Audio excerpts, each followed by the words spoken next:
ክፍል 3 ምዕራፍ 3 ቤተ እስራኤላውያንን ለመታደግ የተጀመረ ዘመቻ ከየካቲት እስከ ሚያዝያ 1990 ዓመተ ምህረት። አማጽያኑ የማጥቃት ይዞታቸውን በማስፋፋት የመንግስቱ ኃይለማርያምን መንግስት ህልውና መፈታተን የጀመሩበትን በርካታ ወታደራዊ ድሎች እያስመዘገቡ የመጡበት ወቅት ነበረ። ቤተ እስራኤሎችን ወደ እስራኤል ለማጓጓዝ ሲሰራ የቆየው የአሜሪካውያን ማህበር ለኢትዮጵያ አይሁዶች ማህበር ኃላፊዎች ቤተ እስራኤላውያንን አደጋ ላይ መሆናቸውን ለመገንዘብ አዳጋች አልሆነባቸውም። በጦርነቱ ቀጠና ውስጥ በአደጋ የተከበቡትን ቤተ እስራኤላውያንን ለመታደግ እጅግ የተቀላጠፈ እርምጃ ለመውሰድ እየተዘጋጁ ባሉበት ወቅት መንግስቱ ኃይለማርያምና የቅርብ ሰዎቹ ከእስራኤል የጦር መሳሪያ እርዳታ ለማግኘት ቤተ እስራኤላውያንን በመያዣነት በማቆየት ሊጠቀሙባቸው እንደሚችሉ በማሰብ ጉዳዩን የመደራደሪያ ነጥብ ሊያደርጉት ከጀሉ። ዋናው ተደራዳሪ ካሳ ከበደ ተሰማ። በወቅቱ ዕድሜው በአርባዎቹ አጋማሽ ላይ የሚገኘው ካሳ ከበደ በፈላሻዎቹ ዙሪያ እየተካሄደ ያለውን እያንዳንዱን እንቅስቃሴ በቅርበት መከታተል ከጀመረ ውሎ አድሯል። እጅግ ሲበዛ ብልጣብልጥ የሆነና ረቂቅ ዕውቀት አለው የሚባለው ካሳ ከበደ በጊዜው መንግስቱ ኃይለማርያም ከነበሩት አማካሪዎች የላቀ ብቃትና ችሎታ ያለው ባለስልጣን ነበረ።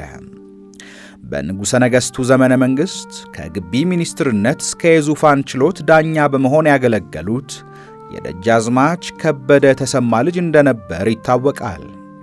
ካሳ ከበደ በሱዛን ፑላክ ቀጥተኛ ተሳትፎ ቤተ እስራኤላውያንን በከፍተኛ ጥድፊያ ወደ አዲስ አበባ ለማጓጓዝ የሚደረገውን እንቅስቃሴ በቅርበት ከመረመረ በኋላ የኢትዮጵያ መንግሥት በዚህ ወሳኝ ታሪካዊ ወቅት የሚያስፈልገውን ጉዳይ ተፈጻሚ ለማድረግ ተነሳሳ።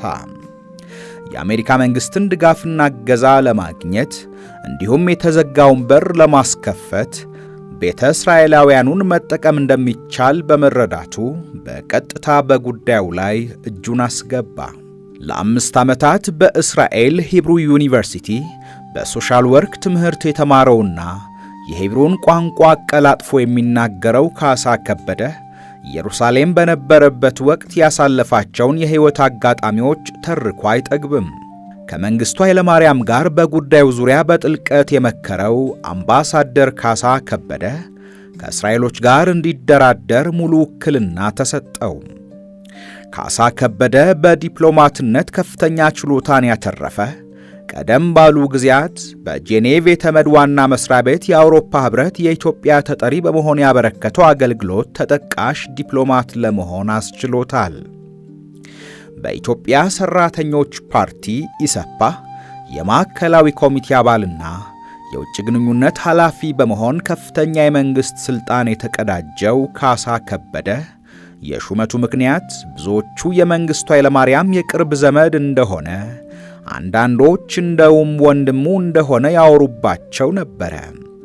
ይሄው ጭምጭምታ መንግስቱ ኃይለማርያም የካሳ ከበደ አባት ደጃዝማች ከበደ ተሰማ በሞቱበት ወቅት የቀብር ሥነ ሥርዓታቸው በታላቅ ክብር እንዲፈጸም ማድረጉ የበለጠ ተአማኒነት አግኝቶ ነበረ።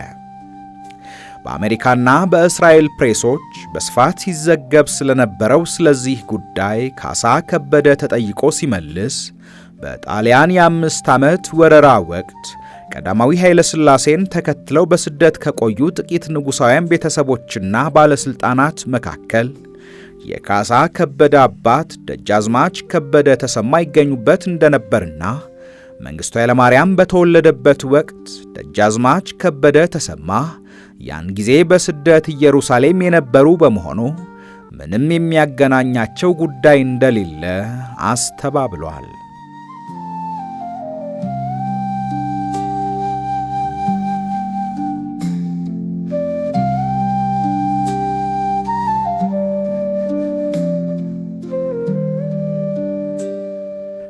መንግስቱ ኃይለማርያም ከእስራኤል ጋር ለ16 ለ6 ዓመታት ተቋርጦ የነበረውን ዲፕሎማቲክ ግንኙነት እንደገና ለመጀመር ልዩ ልዑክ አድርጎ ወደ ኢየሩሳሌም የላከው ካሳ ከበደን ነበረ። ካሳ ከበደ የሁለቱ ሀገራትን ግንኙነት እንደገና ለመጀመር በልዑክነት ከተመደበበት ጊዜ ጀምሮ በኢትዮጵያ በሚገኙ ቤተ እስራኤሎች ፈላሾች ዙሪያ የሚወጡ ዘገባዎችን የማነፍነፍና የመከታተል ፍላጎቱ ከፍተኛ እንደነበር ይነገራል። በዓለም ዙሪያ ባሉ የመረጃ መረቦች አማካኝነት የሚያገኛቸውን መረጃዎች ከእስራኤሎች ቀድሞ በመተንተን ምን ለማለት ተፈልጎ ነው፣ ምን ማለት ነው በሚል በጥያቄ ናዳ እስራኤሎችን በማጣደፍ ያበሳጫቸው ነበረ። ከእስራኤሎች ጋር በሚደረጉ ውይይቶች በሙሉ በሂብሩ ቋንቋ በመናገር ጥሩ ስሜት እንዲፈጠር የሚሞክረው ካሳ ከበደ በእስራኤሎች ዘንድ የማይዋጥለት ሐሳብ ከተሰነዘረ በሂብሩ ቋንቋ የጀመረውን ንግግር ወደ እንግሊዘኛ በመለወጥ በእስራኤሎች አቋም ደስ አለመሰኘቱን ሊያመላክት ይሞክራል። የፈላሾቹ ጉዳይ ለመንግስቱ ስልጣን ህልውና ወሳኝ ቁልፍ እንደሆነ ይገነዘብ ዘንድ ሰፊ ገለጻና ይበጃል የሚለውን ማብራሪያን አቅርበዋል። ካሳ ከበደ በአዲስ አበባ በሱዛን ፑላክ በሚመራው የአሜሪካውያን ተቋም አማካኝነት የእስራኤል መንግስት የሚያካሂደውን እንቅስቃሴ በሚገባ ያውቀዋል። በተጨማሪም ከ4 ዓመት በፊት በአሜሪካ አድርጎት በነበረው የሥራ ጉብኝት ወቅት በፈላሾች ጉዳይ ላይ ከ2 የአሜሪካውያን አይሁዱ ማኅበረሰብ መሪዎች ጋር ያደረገው ውይይት ግን በአሁኑ ወቅት ለኢትዮጵያ ህልውና ወሳኝ አጀንዳ ሊሆን እንደሚችል ጠንቅቆ እንዲያስብ አድርጎታል። በአሜሪካ ከካሳ ከበደ ጋር ተገናኝተው በፈላሾች ዙሪያ የተወያዩት በኢትዮጵያ የአሜሪካ ኤምባሲ ባልደረባ የነበረው ጊሊ ኩሊንክና የኤኤኢጂ ፕሬዝዳንት የነበረው ናት ሻፕሮን ነበሩ። ጊሊ ኩሊንክ ካሳ ከበደ ከኔ ጋር ተገናኝቶ ሲያወራ የአሜሪካ መንግስት በኢትዮጵያ በሚገኙ ቤተ እስራኤሎች ጉዳይ ላይ ልዩ ትኩረት አለው። ስለዚህ የእነርሱን ጉዳይ ከአሜሪካውያን ጋር እንደገና ለመጀመር ለምትፈልጉት ግንኙነት ዋና ቁልፍ ልታደርገው ትችላለህ። በአሜሪካ መንግስት ላይ ተጽዕኖ ጫና መፍጠር የሚችሉ አሜሪካውያን አይሁዶች ሊደግፉ ይችላሉ ስል መከርኩት ይላል። ናት ሻፕሮን በበኩሉ ኢትዮጵያ ከእስራኤልና ከአሜሪካ ጋር እንደገና ለምትመሰርተው ዲፕሎማሲያዊ ግንኙነትና ድጋፍ በዋነኛነት ቤተ እስራኤላውያኑን ወደ እስራኤል እንዲጓጓዙ ለመፍቀድ ዝግጁነቱ ካላችሁ የሚያስፈልገውን ኢኮኖሚያዊና ፖለቲካዊ ድጋፍ ለማግኘት የሚያስችሉ ሥራዎችን አብረን ለመስራት ዝግጁ ነን ሲል መጋበዙን ያስታውሳል። ይህን መሰሉ ከአሜሪካውያን አይሁዶች በኩል ያገኘው ፍንጭና ጥሪ ካሳ ከበደ በፈላሻዎች ጉዳይ ቁልፍና ወሳኝ ሚና እንዲኖረው አስችሎታል። የቤተ እስራኤላውያንን ከኢትዮጵያ የማጓጓዙ ሂደት ሲቀጥል መንግሥቱ ኃይለማርያም በበኩሉ ለጦርነት ማካሄጃ የሚሆን የጦር መሳሪያ የእስራኤል መንግሥት ይሰጠው ዘንድ ግፊት ማድረግ ጀመረ። መንግሥቱ ኃይለማርያም በወቅቱ ያደርገው የነበረውን ግፊት በተመለከተ ካሳ ከበደ ቅሬታ የለውም። ይልቁኑ እሱ ጉዳዩ በታሪክም ፊት የሚያስወቅስ በአረቡ ዓለምና በአሜሪካ ዘንድ ኢትዮጵያ በግዛቷ ያሉ ቤተ እስራኤሎችን በጦር መሳሪያ እየለወጠች ነው የሚል ክስና ድምዳሜ እንዳይኖረው በጥንቃቄ መያዝ ያለበት ጉዳይ ላይ ያተኩር ነበረ።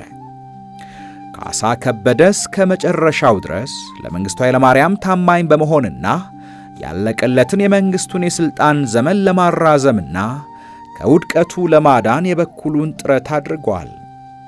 አማጽያኑ ወደ አዲስ አበባ የሚያደርጉት ግስጋሴ የካሳ ከበደን ዘላቂ ሕልውና አደጋ ላይ ስለጣለው ደህንነቱን ይጠብቁለት ዘንድ እስራኤሎቹን በመማጸን ድጋፍ እንዲያደርጉለት ይጠይቃል።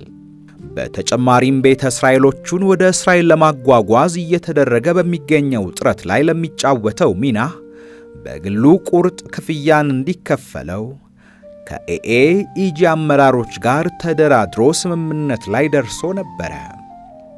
እነዚህን እንደ ስትራቴጂ የነደፋቸውን ግቦች ለማሳካት እስከ መጨረሻው የበኩሉን ተወጥቷል።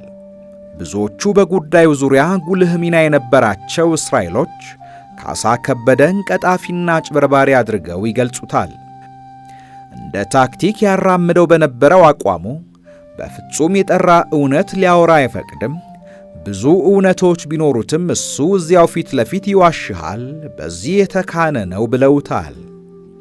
ሌሎች እጅግ ድራማቲካዊ በሆነ አገላለጽ ካሳ እያንዳንዱ እንቅስቃሴው እውነተኛና ትክክለኛ እንደሆነ ለማወቅ የሚያስቸግር እንደ ጉም የማይጨበጥ ስብዕና ያለው ሰው ነበር በሚል ይመስሉታል።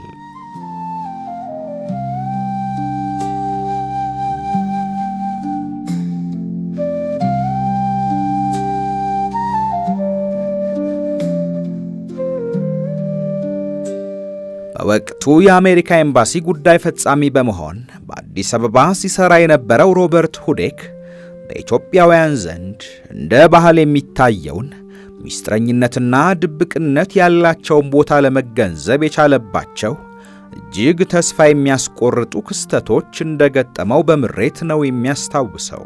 ሲቀጥልም ከፖለቲካ አኳያ ለምትፈልገው ጥያቄ ትክክለኛውንና ቀጥተኛውን ምላሽ ከማግኘት ይልቅ ገሃነብ መግባት ሳይቀላ አይቀርም። ሁሉም እንደ ጉም የማይጨበጥ ስብዕና ያላቸው ነበሩ ሲል ተናግሯል።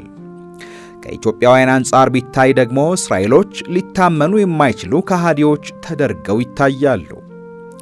መንግሥቱ ኃይለማርያም በተለይም ሞሼ ዳያን በ1978 ለኢትዮጵያ ይሰጣት የነበረውን ወታደራዊ ድጋፍ እገዛ በተመለከተ ከፈጠሩት ቀውስ በኋላ በፍጹም እስራኤሎችን አያምኑም። ይህን መሰሉ ጥርጣሬና ያለመታመን በነገሰበት ወቅት ነበረ ካሳ ከበደ ኢትዮጵያ ከእስራኤል ጋር ግንኙነቷን እንደገና እንድታድስ ያደረገው።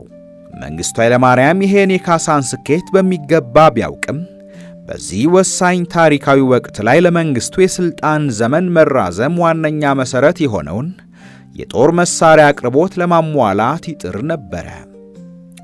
እስራኤል ያፈረሰችውን ቃል ታከብራለች ብሎ ተስፋ ቢያደርግም ቃሎቹ በቀላሉ የሚፈጸሙ አልሆኑም። የእስራኤልና የአሜሪካ ዲፕሎማቶች በመቀናጀትና የሌሎች ምዕራባውያን ዲፕሎማቶችን እገዛ በማካተት የኢትዮጵያ መንግሥት እጅግ ትኩረት በሚሰጣቸው ጉዳዮች ላይ ተጽዕኖ በመፍጠር ፍላጎታቸውን ለማሳካት ጥረት ሲያደርጉ ካሳ ከበደ በዚህ አጣብቂኝ ውስጥ ሆኖ በሕይወቱ ያካበተውን ልዩ ችሎታ በመጠቀም ተጽዕኖውን ለመቋቋም ሞክሯል። በወሳኙና ፈታኙ ሰዓት ለአገሩ የተሻለውን ጠቀሜታና ዕድል ለመፍጠርና ለማግኘት ደከመኝ ሰለቸኝ ሳይል ተንቀሳቅሷል። በዚህ ችሎታውና አቅሙ በርካታ አሜሪካውያን፣ እስራኤላውያን ለካሳ ከበደ ልዩ አስተያየትና ምልከታ እንዲኖራቸው አድርጓቸዋል። ካሳ ከበደ የሚከበር ዕውቀት ያለው ለአይሁዶች ሕልውና ራሱን በኃላፊነት በማስቀመጥ ምቹና አልጋ በአልጋ በሆነ ጉዞ ወደ እስራኤል የሚጓጓዙበትን መንገድ የሚያመቻች በክርስትና እምነቱ ጠንካራ ሰው ነው ሲል በጊዜው በኢትዮጵያ የእስራኤል አምባሳደር አሸር ነአም ተናግሮለታል። አምባሳደር አሸር ስለ መንግሥቱ ኃይለማርያም ሲናገር ግን ከካሳ ከበደ የተለየ ባህሪ ያላብሰዋል። ስለ ፈላሾች ምንም ስሜት የለውም። ሁሉም ተሰብስበው እሳት ውስጥ ቢጨመሩ እንኳን ስሜት አይሰጠውም። ነገር ግን ካሳ ከኢትዮጵያውያን ይልቅ ለእስራኤል ፈላሾች በቅድሚያ ጥንቃቄ ለማድረግ የሚተጋ ድንቅ ሰው ነው ሲሉ ምስክርነታቸውን ሰጥተዋል። በኢትዮጵያ ያሉ ቤተ እስራኤሎችን ወደ እስራኤል እንዲጓጓዙ የሚያስችለውን ድርድር በማካሄድ እንዲሁም ፖሊሲ በመንደፍ የሚታወቀው ኡሪ ሉብራኒ በበኩሉ ስለ ካሳ ከበደ ሲናገር አንድ የሚያስፈልግህ ነገር እንዳለ ለካሳ ንገረው፣ የምትፈልገውን ነገር በምትፈልገው ሰዓት ያቀርብልሃል። ገና መጀመሪያ እንደተገናኘን ለእኔ የሚስማማኝ የራሴ ሰው እንደሆነ አወቅኩኝ። ጽኑ አቋም ያለው፣ ለዚህ ዓለም ኑሮ የተስተካከለ ስብዕና ያለው፣ ነገር ግን እጅግ አደገኛ ንቁና ተጠራጣሪ ቀበሮ፣ ጨካኝና ግትር መሆኑን ካላወቅ ይጎዳሃል ብሏል።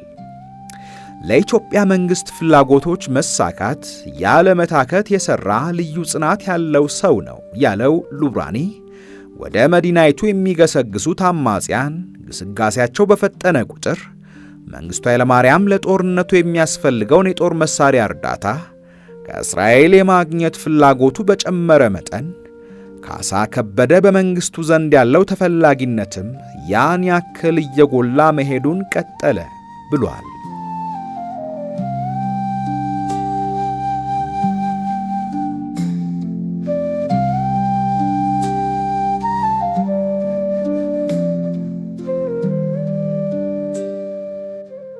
አደገኛውን ጨዋታ እየተጫወቱ መቀጠል። ሱዛን ፑላክ በጎንደርና በዙሪያው ባሉ የገጠር አካባቢዎች በርካታ ትውልዶች ያለፉባቸው ቤተ እስራኤሎች መኖሪያ መንደር የሚገኙትን ሁሉንም ቤተ እስራኤሎች ወደ አዲስ አበባ የማጓጓዝ ፕሮግራሟን ለመጀመር ጥረቷን ቀጥላለች።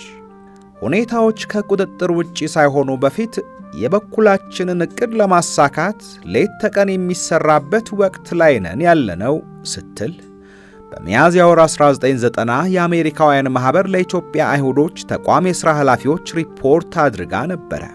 ቤተ እስራኤሎቹን ወደ እስራኤል ለማጓጓዝ እነ ሱዛን ፑላክ የሚያደርጉትን እንቅስቃሴ በቅርበት የሚከታተለው በኢትዮጵያ የአሜሪካ ኤምባሲ ምክትል ዋና ልዑክ ቦብ ፍሬዘር እስከ ክረምቱ መግቢያ ድረስ ቤተ እስራኤሎቹን ከጎንደር ወደ አዲስ አበባ ሙሉ በሙሉ እንድታጓጉዝ አጽንዖት ሰጥቶ እንደመከራት ሱዛን ፑላክ ትናገራለች። የ48 ዓመቱ አሜሪካዊ ዲፕሎማት ፍጹም በራስ መተማመን ያለው አንደበተ ርቱዕ በውጭ ጉዳይ ሚኒስቴር መስሪያ ቤት ውስጥ አንቱታን ያተረፈው በቦብ ፍሬዘር እምነት የኢትዮጵያ መንግሥት የቤተ እስራኤሎቹን ጉዞ የሚያስተጓጉለው ከእስራኤል የሚፈልገውን የጦር መሳሪያ ለማግኘት እንዲያስችለው በጫና መፍጠሪያነት ለመጠቀም ነው። ሱዛን ፑላክ ደግሞ ቤተ እስራኤሎቹን ከሰሜን ኢትዮጵያ ወደ አዲስ አበባ ለማሰባሰብ እየጣረች ነው። በአዲስ አበባ ሁሉም ቤተ እስራኤሎች ከተሰበሰቡ በኋላ አማጽያኑ ወደ ከተማይቱ የሚገቡበት ዕድል ከተፈጠረና መንግሥቱ ከሥልጣን ቢወገድ ሊከሰት በሚችለው ዓመፅና ትርምስ ሰለባ ይሆናሉ። ስለዚህ ይሄን መጠነ ሰፊ የማጓጓዝ ፕሮግራምሽን ቀንሽው ስል መክሬያታለሁ ሲል ቦብ ፍሬዘር ተናግሯል። ሱዛን ፑላክና ባልደረቦቿ በሕገወጥ መንገድ ከሰሜን ኢትዮጵያ ቤተ እስራኤሎችን በገፍ ማጓጓዝ ቀጠሉ። በወቅቱ ከአንድ ቦታ ወደ አንድ ቦታ ለመዘዋወር ያስችል ዘንድ ከምትኖርበት አካባቢ ያጻፍከውን መሸኛ መያዝ አለብህ። ይሁንና ቤተ እስራኤሎቹ ይህ መሸኛ ሰነድ ሳይኖራቸውና ከገበሬ ማኅበር ሳይጻፍላቸው ነበር ወደ አዲስ አበባ ይፈልሱ የነበሩት። በአዲስ አበባ ቤት ተከራይተው ለመኖር፣ የባንክ አገልግሎት ለማግኘት፣ ወደ ኅብረት ሱቅ ሄደው ቀለብ ለመሸመት የግድ መሸኛቸውን በመጠቀም ጊዜያዊ መታወቂያ ማውጣት ይጠበቅባቸው ነበር። በወቅቱ በመሸኛ ጦት የተፈጠረውን እንግልት ለማርገብ ሱዛን ፑላክ ፎርጂድ የገበሬ ማኅበር ማኅተም ከገበያ በመግዛት ከባልደረቦቿ ጋር መሸኛ ማዘጋጀት ጀመረች። ይህንን ተግባራቸውን የተመለከተው ቦብ ፍሬዘር ይህንን አደገኛ ጨዋታ መጫወት እንዲያቆሙ ቢያስጠነቅቃትም ሱዛን ፑላክ ግን ምንም አደጋ የለውም፣ ይህን መሸኛ ተቀብለው ጊዜያዊ መታወቂያ ለሚሰጡ አካላት አስፈላጊውን የገንዘብ ድጋፍና እርዳታ በማድረግ አደጋውን አስወግደነዋል ስትል ምላሽ መስጠቷን ያስታውሳል። በሚያዝያ ወር የተከበረው የፋሲካ በዓል እንዳለፈ ወደ እስራኤል የሚጓጓዙ ቤተ እስራኤሎች ቁጥራቸው በአንድ ሳምንት ውስጥ 250 ደረሰ። ይሄ ትልቅ ምርታ መሆኑ ያበረታታቸው እነ ሱዛን ፑላክ ከጎንደርና ከአካባቢዋ ወደ አዲስ አበባ የሚጓጓዙ ቤተ እስራኤሎቹን ቁጥር ለማሳደግ በኢትዮጵያዊው ብርሃኑ ይርዳው የሚመራ 22 አባላት ያሉት ግብረ ኃይል አቋቋሙ። ወደ አዲስ አበባ የሚፈልሱትን ፈላሾች ቁጥር ከሚጠበቀው በላይ እንዲጨምር የሚያስችል የትራንስፖርት ምልልስ ተደረገ። በወቅቱ ካሳ ከበደ ወደ አሜሪካ ወይም ለጊዜ ወዳልታወቀ ስፍራ ለሥራ ሄዶ ስለነበረ የነ ሱዛን ፑላክ እንቅስቃሴ ያለማንም ከልካይ እንዲከናወን ዕድል አገኘ።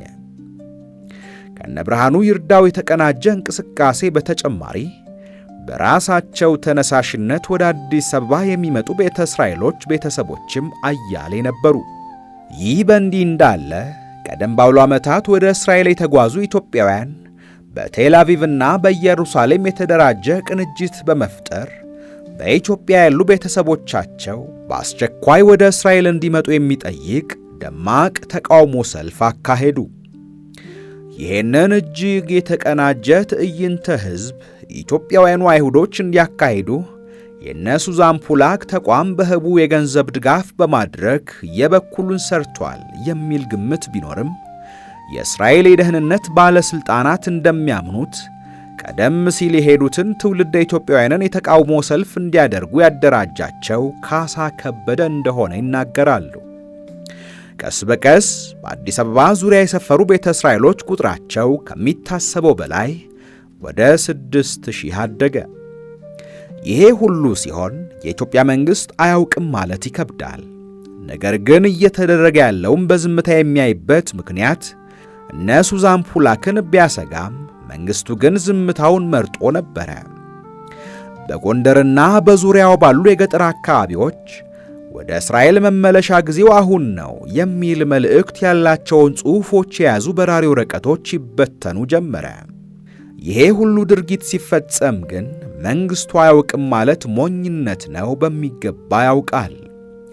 ነገር ግን ጉዳዩ እስከ መቼ በዝምታ እንደሚታለፍ ባይታወቅም ዝምታው እንደቀጠለ ነበረ።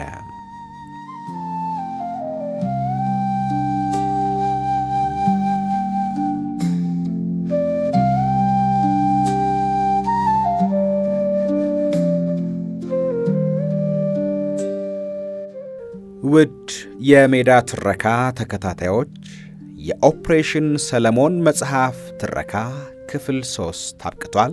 በቀጣይ ክፍል 4ን ይዘንላችሁ እንቀርባለን። ውድ ቤተሰቦቻችን ቻናላችንን ሰብስክራይብ፣ ላይክ፣ ሼር እንድታደርጉ ሐሳብ አስተያየቶቻችሁንም እንድታጋሩን በአክብሮት እንጠይቃለን።